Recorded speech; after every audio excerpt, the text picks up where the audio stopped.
Since the year 2000, X-Men fans have been especially pampered with cinematic adaptations of their favorite comics. While all their favorite mutants didn't get a movie counterpart, there was one character who came back for each movie, and that is Wolverine. Clearly, this was because he holds the position of Marvel's most popular mutant. But this isn't the only time Wolverine has shown up for his beloved fans on screen. In today's video, we'll be listing all of his appearances in the animated adaptations. So, get comfy, get some snacks, and let's get this party started.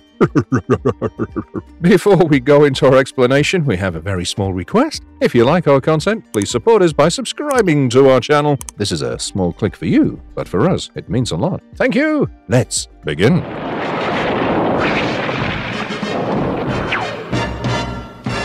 TV series. While you might think that Wolverine showed up in every interaction of animated X-Men and their adventures, you won't be entirely correct. He's also shown up as the guest mutant in several adventures of other superheroes who are not part of the X-Men roster. So, let's get to it.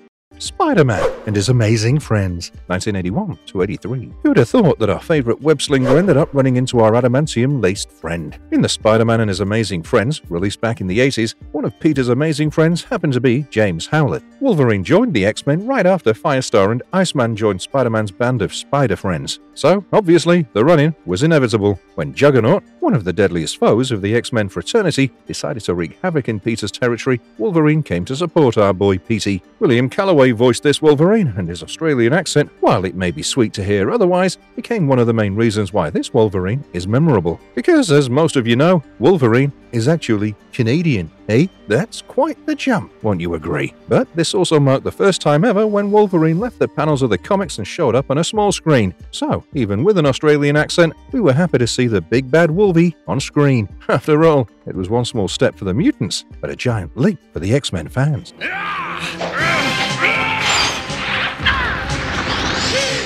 Pride of the X-Men, 1989. But this wasn't the only time we got an Aussie Wolverine. Pride of X-Men gave Wolverine the flashy debut he deserved, and you guessed it, he still had that odd Australian accent in the show. This time, it was the courtesy of Patrick Penny. Despite the goofy accent, this Wolverine is iconic in his brown and tan suit. This Wolverine joined the X-Men team after he was rescued by Professor X. He became an X-Man with Nightcrawler, Cyclops, Storm, Dazzler, and man, Colossus. When Kitty Pryde, the Pride of X-Men, joined the team, Wolverine was the only one who realized how scary this whole situation might be for the young girl. While everyone else was trying to comfort this girl and encourage her to become an X-Man, Wolverine kept his distance, knowing that the girl wasn't ready for the responsibilities. But that doesn't mean Wolvie himself wasn't. When an alarm went off, signaling a mutant threat, Wolverine followed his comrades straight into the danger, even though he hadn't been a member for long himself. Wolverine effectively acts like the grumpy dad of the family, who definitely doesn't want a pet and eventually becomes the one closest to the pet, despite his initial feelings regarding Kitty joining the X-Men group once she became a part of it. Wolverine protected her with his life. It's evident by the end of the series that Kitty has won a soft spot in his heart because Wolverine ends the series by agreeing that she's yet to be an X-Man, which is a massive leap from his previous mindset.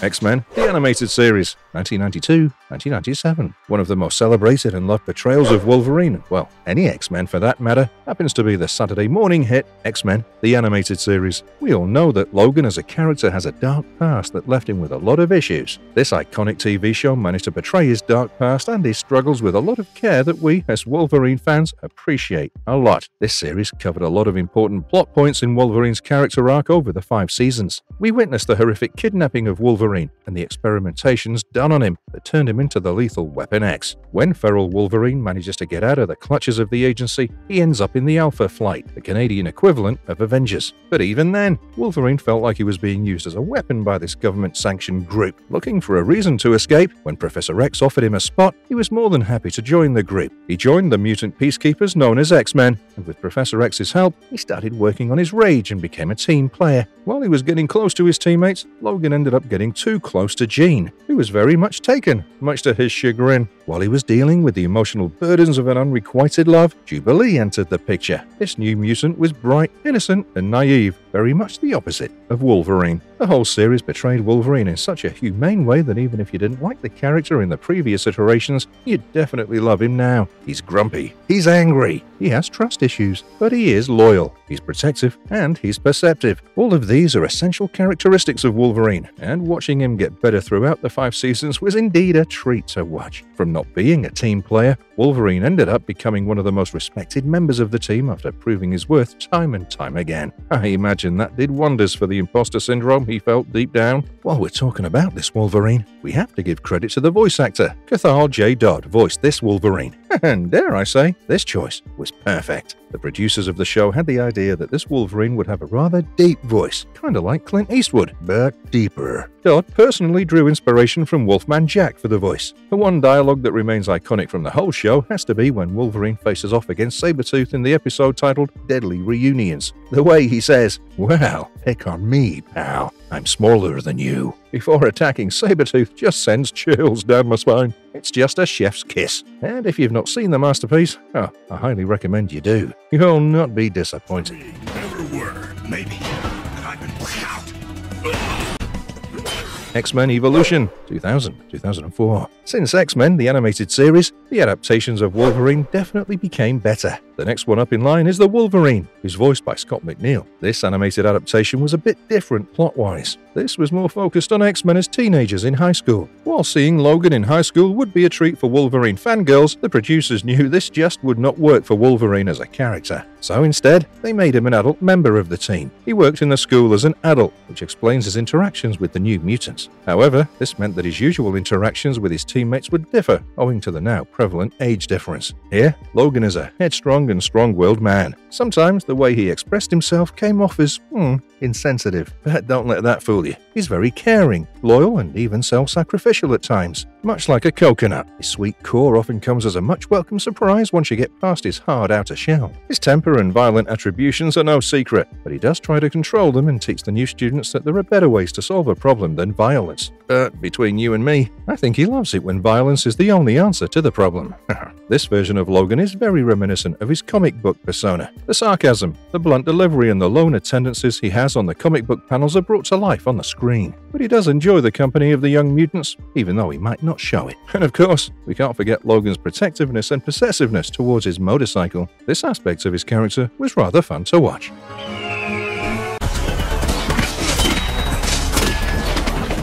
Wolverine and the X-Men, 2009-2010. This series, as you can guess from the show's name, focused more on Wolverine and his journey to become an X-Man. The way this show looks into his past is commendable if you ask me. We watched the Earth 1896 version of James Howlett go from being a World War II veteran to a Black Ops top-secret mutant team member with Deadpool, Mystique, and Sabretooth. Now, you'd think that Sabretooth and Logan being on the same team would result in a lot of clashes, but the truth is far from it. See, here, Sabretooth and Wolverine are actually best friends. Not only that, Mystique is Wolverine's girlfriend.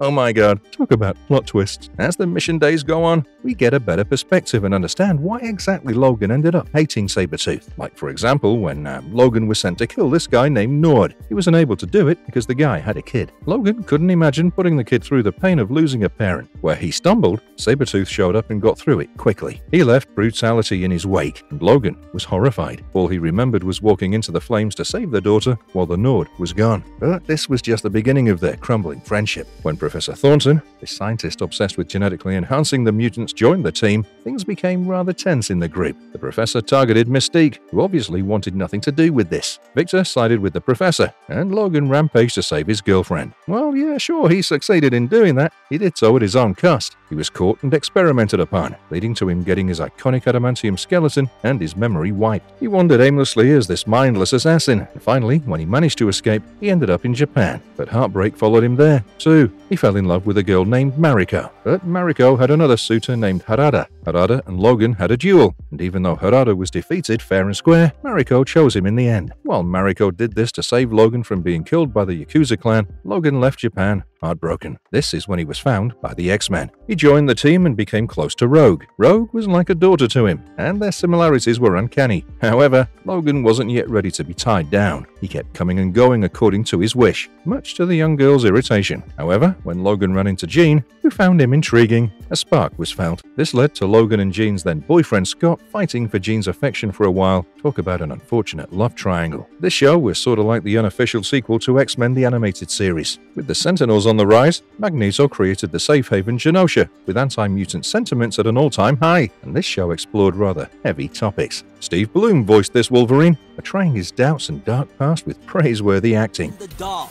I hear you.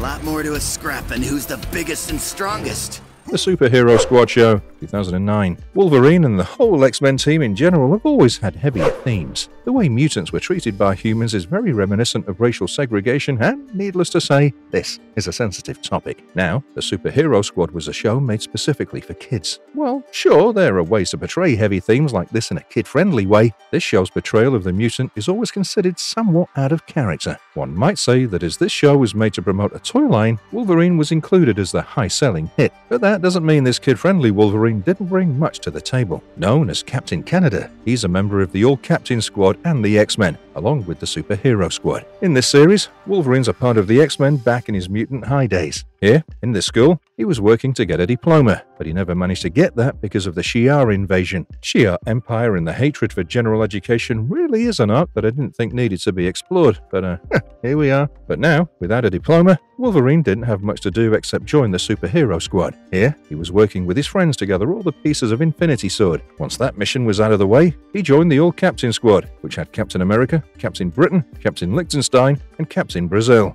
Oh yeah.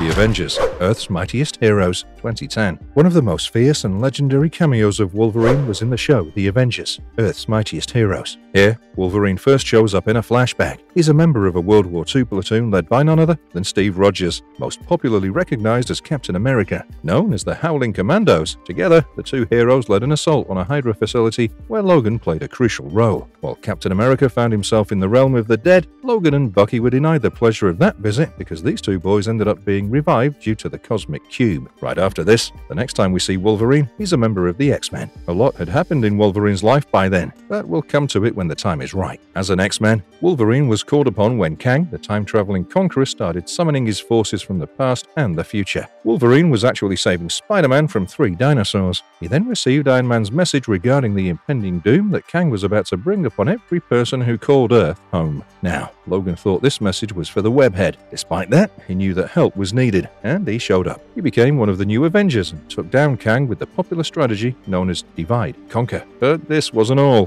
When Galactus, the cosmic being known as the Devourer of the Worlds, showed up, Wolverine joined hands with the new Avengers yet again to save the Earth. After this, he left to join the X-Men once more. When he didn't remain part of the Avengers, there's no denying that as fans, we loved seeing Wolverine on this team. In this show, we saw Wolverine actively participate in anti-mutant response division activities to ensure that Days of Future Past never became a reality. Now, this was because this mutant response division happened to be a mutant hunting organization under Colonel Moss, who was infamous for his anti-mutant sentiments. This Wolverine's the same as his mainstream version. He wears the yellow and blue X-Man costume, and he's portrayed by the talented Steve Blum. As far as his personality goes, here we see Wolverine use his uncontrollable and unpredictable rage as a battle cry to make people uneasy. His attitude is quite blunt and often misunderstood as rudeness, which leads to most heroes avoiding him.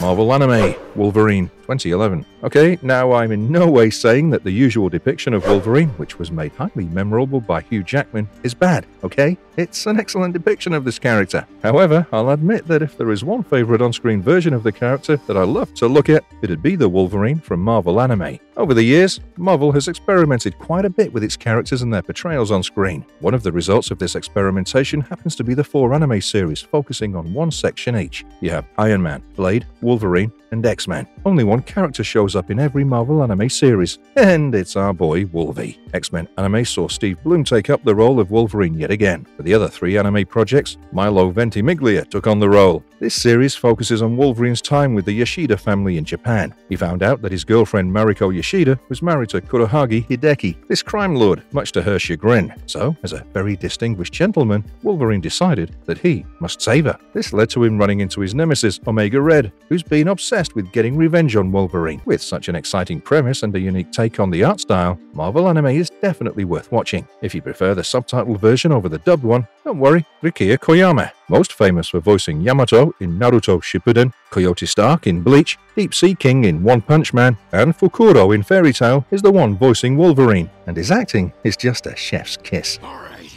I've had about enough of this. Ultimate Spider-Man, 2013. This show is based on the comic line with which it shares its name. The whole premise for the comic and the show is modern problems for our Marvel characters. While Peter struggled with these modern problems, in some episodes, Wolverine showed up. Steve Blum took on the mantle as the voice actor for Wolverine for all of his 4 appearances. One of the most memorable episodes of the show happened to be adapted from a campy movie known as Freaky Friday. The episode titled Freaky saw both Peter Parker and Wolverine exchanging their bodies thanks to the powers of Mesmero. Whatever ensued, calling it chaos would be an understatement. As Peter was getting used to Wolverine's body, unable to control his retractable claws, Sabretooth, Wolverine's arch-nemesis, showed up in Logan's apartment. On the other hand, Wolverine, in the body of Peter Parker, had to go to high school and deal with Parker's team. He ended up beating Flash Thompson and flirted with Mary Jane, which sure was a brighter part of his day. However, Peter's arrival in Logan's body brought a hurried end to the latter's escapades. Not only was Peter present on campus, but Sabretooth, who had started tracking who he thought was Wolverine, was also right there. Right before the 2 heroes managed to change their bodies back, Sabretooth attacked them, not wanting to waste this easy opportunity to gain the upper hand. However, that sweet victory that he sought after was not achieved at the end of the day. Why? Well, because of the power of friendship. Wolverine and Spidey worked together and knocked Sabretooth out with a swift uppercut.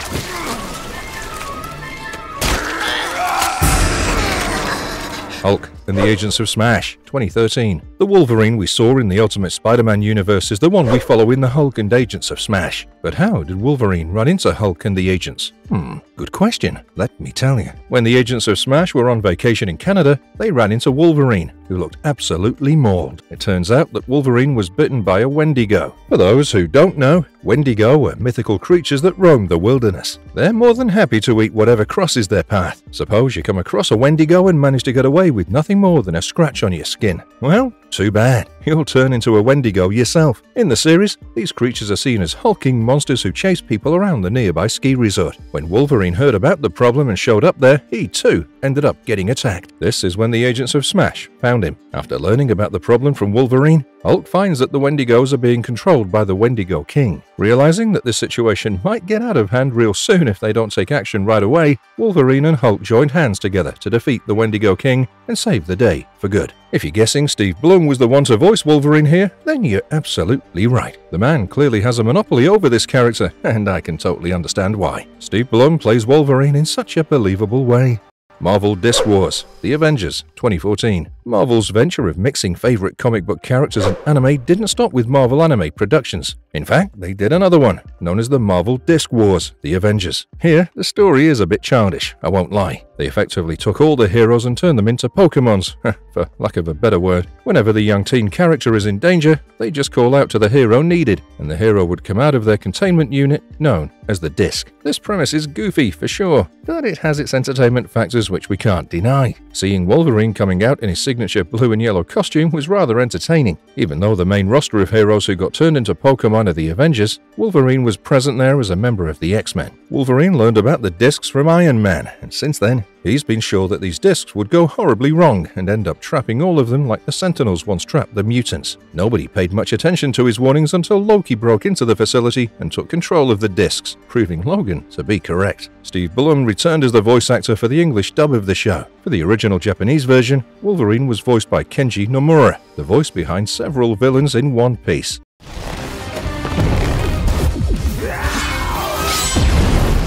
X-Men 97, 2024. Finally, we're here. Let's talk about the most recent addition to the animated adaptations of X-Men, the X-Men 97. For those who don't know, this series is supposed to be the direct sequel to X-Men, the animated series. It has the 97 in the title, referring to the year when this sequel would have premiered if things hadn't gone south back in the day. In this show, we catch up with our mutant superheroes 1 year after Professor X had left the Earth with the Shi'ar. The X-Men continued their journey as the protectors of mutants and humans alike, and eventually ended up becoming sanctioned by the United Nations. On top of all this, we learn that Jean Grey is pregnant. Congratulations to her! We're excited to see where it goes. As far as the rest of the X-Men are concerned, they save a young mutant, Roberto da Costa, from Friends of Humanity, who have the Sentinel tech handy, making them quite the threat for mutant kind. Jean tracked down Bolivar Trask, the creator of Sentinels.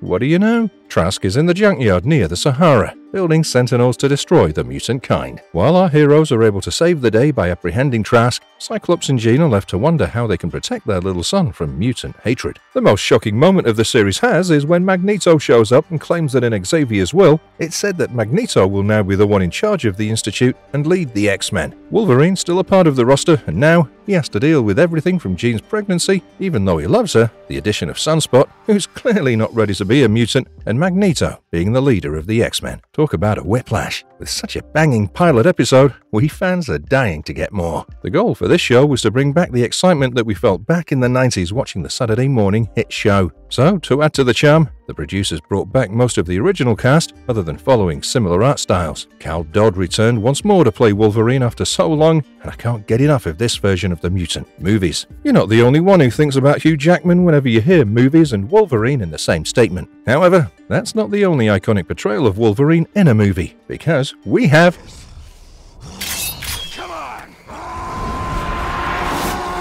Hulk vs. Wolverine, 2009. Wolverine and Hulk have a history. I mean, come on. The first time Wolverine showed up in the comic book panels, it was on the pages of The Incredible Hulk. Clearly, the Jade Giant and the Clawed Mercenary have a past. Marvel ventured into animated film territory with Hulk fighting against two of his joint sparring partners, namely Thor and Wolverine. In the Hulk vs. Wolverine section of the story, we see Wolverine being tasked by Department H to investigate the damage done along the border of Canada. He tracked the man and met Bruce Banner. Instead of conversing with words, these men spoke with their fists until both of them were shot by tranquilizer shots, courtesy of the Weapon X companions. This is where we learn the horrible truth. The Weapon X team had gathered, and they wanted to clone Wolverine. When Wolverine managed to get out of the capsule he was trapped in, instead of leaving and saving himself, he looked for Bruce Banner and saved Hulk as well. As they made their hasty escape, Weapon X was free to kill them. Bruce was held at gunpoint by Deadpool while Omega Red tried to strangle Logan with his metal tentacles. Finally, the heroes are able to free themselves, and when Bruce turns into Hulk, we get treated to the best scene ever. Sabretooth was trying to hold the two heroes back, but the Jade Giant swatted him out of his way like he was nothing but a fly and ran with Logan, destroying the facility during his escape. This Wolverine is the same one we follow in the new Avengers show. Steve Blum voiced the old knucklehead yet again. Marvelous verdict, whether you admit it or not, Wolverine is a well-loved and followed character. Seeing his growth on the comic book panels was certainly satisfying, but seeing the on-screen version of this character has its own charm. His brutal past may have given him scars that may never heal, but those scars make him who he is. Seeing Logan work around his hard edges and become one of the most loved characters is truly the character growth that I enjoy. And if you liked our content, don't forget to leave a like and subscribe to us if you haven't already. Have a good one, and be safe. Thanks everyone.